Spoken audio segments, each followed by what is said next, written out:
বাচ্চু ভাইয়ের সেলিব্রেশনে আমরা কি করেছি, সেখানে কি অনুষ্ঠান হয়েছে এই ভিডিওটিতে সেটাই থাকছে। তো এভরিওয়ান, আসসালামু আলাইকুম। কী অবস্থা সবার, কেমন আছেন? আলহামদুলিল্লাহ অনেক ভালো আছি। রমজান চলে এসেছে, রমজানে অবশ্যই ভালো আছি আলহামদুলিল্লাহ। আল্লাহ ভালো রাখুক, সুস্থ রাখুক সবাইকে।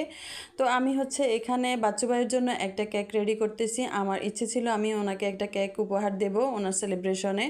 তো 200 উপলক্ষে আমি কেকটা রেডি করেছি। অবশ্যই কমেন্টে জানাবেন কেমন হয়েছে। আমি খুব বেশি একটা পারদর্শী না, আমি খুব লেখালেখিতে অতটা না, আমি এই ফার্স্ট টাইম লিখছি। তো এই তো রেডি করলাম এরকম। তারপর চলে গিয়েছিলাম সেখানে, সবার সাথে দেখা হয়ে একটু ভিডিও করছিলাম। আইরিন আপু, খাদিজা আপু আসছিল, আরও অনেকে আসছিল, তাদের সাথে একটু ভিডিও করলাম। তো সবাইকে দেখে অনেকটাই ভালো লেগেছে। এতদিন তো সবাইকে এমনি ভিডিওতে দেখেছি, এখন সরাসরি দেখে অনেক ভালো লেগেছে। আর অনেক আপুরা ঢাকা থেকে এসেছিল, তাদের সাথেও অনেক কথাবার্তা হয়েছে। তো এদিকে কেকগুলোকে একটু ভিডিও করে নিলাম। আরিন আপুর সাথে ওটা দিয়েছিল। তো এদের দেখেন ওরা কিভাবে ছবি তুলতেছে, আমি একটু ক্লিপ নিলাম।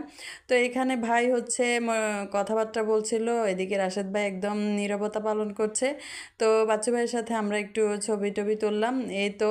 আর আফজল ভাই তো অনেক একটা মজার মানুষ, উনি সবাইকে হাসাই মারতেছে একদম, সবার সাথে অনেকটাই এনজয় করতেছে, ভালো মনের একজন মানুষ। তো দেখতেই পাচ্ছেন সবাই একদম সেলিব্রেশনের টাইমে চলে এসেছে। তো এখন কেক কাটার মুহূর্ত চলে এসেছে, সবাই মিলে কেকটা কাটবে আর বাচ্চু ভাইকে উইশ করবে।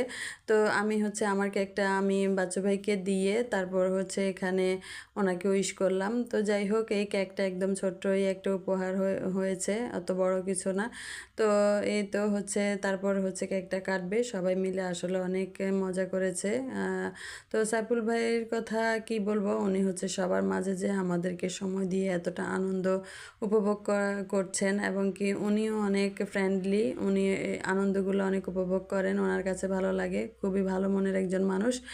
আসলে কাছ থেকে যদি ওনাকে না দেখেন বা কথা না বলেন, তখন আসলে কখনো বোঝা যায় না কতটা সময় খাওয়া দাওয়া বাদ দিয়ে সবার একদম পেজ সম্পর্কে জানা, বোঝা, কথা বলা সব কিছু মেনটেন করে। যেভাবে আসলে দূর থেকে যারা আসে তাদেরকে আমরাও বলি যে তাদেরকে একটু তাড়াতাড়ি দিতে, তাদের পেজগুলো দেখতে। উনি চায় যে ওনাদের সাথে একটু ভালো করে কথাবার্তা বলতে, কারণ যাওয়ার পরে অবশ্যই মনে আসে যে আমি এটা কেন জিজ্ঞেস করলাম না, এটা কেন বললাম না।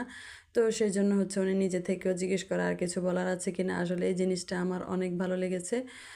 তো এই তো বাচ্চু ভাইকে সবাই কেক খাইয়ে দিয়ে একদম মজা করতেছে, ওনাকে একদম কেক মাখামাখি করতেছে। যাক, ওনারও আসলে মনটা অনেক ভালো লাগছে, সবাই ওনাকে উইশ করছে, সবাই গিয়েছে। যাই হোক, যারা আসতে পারেননি তাদের